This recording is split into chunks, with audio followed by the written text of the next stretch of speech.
এ দেশের যারা রাজনীতিবিদ, বিভিন্ন দলের মানুষ সুন্নিদেরকে অবহেলা করেছেন, আগামীতে আপনাদেরকে আফসোস করতে হবে কেন আমরা সুন্নি জামাতকে অবহেলা করলাম।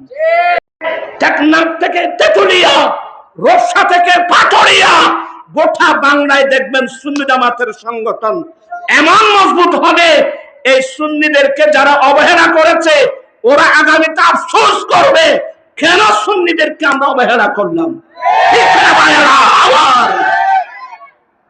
ইনশাআল্লাহ দেখবেন, আপনারা দেখতে পাবেন।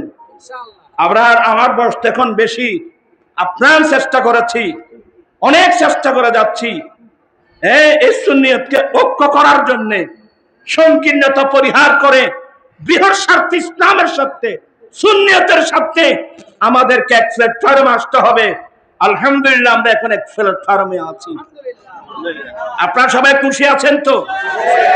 আগামীতে যে কর্মসূচি ঘোষণা করা হবে, ঢাকা হলে ঢাকা, চট্টগ্রাম হলে চট্টগ্রাম, আপনারা যেতে রাজি আছেন তো? আপনারা সবাই ইনশাআল্লাহ আমরা প্রমাণ করব আগামীতে আহলে সুন্নাত ওয়াল জামাত এটা অরাজনৈতিক দল, এটা অরাজনৈতিক দল, ঠিক আছে, কিন্তু রাজনীতি কাকে বলে কোরআন সুন্নাহর আলোকে এরাই জাতিকে শিক্ষা দেয়।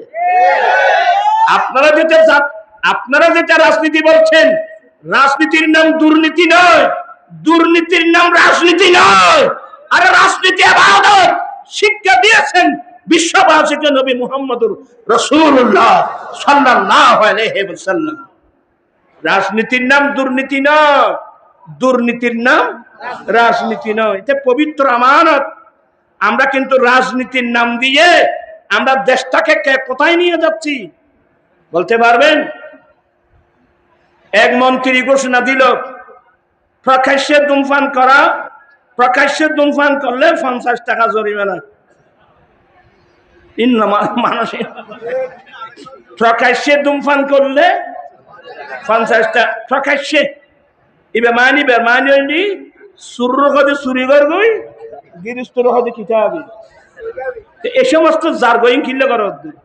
এগুলো না করে যদি আপনি একটা পদক্ষেপ নিতে পারেন যে বাংলাদেশে আমরা টোবাকো কোম্পানি বন্ধ করে দেব, কথা বলছেন না কেন আপনারা? টোবাকো কোম্পানি বন্ধ করে দিলে তো অটোমেটিক বিড়ি সিগারেট কি হয়ে যাবে, বন্ধ হয়ে যাবে।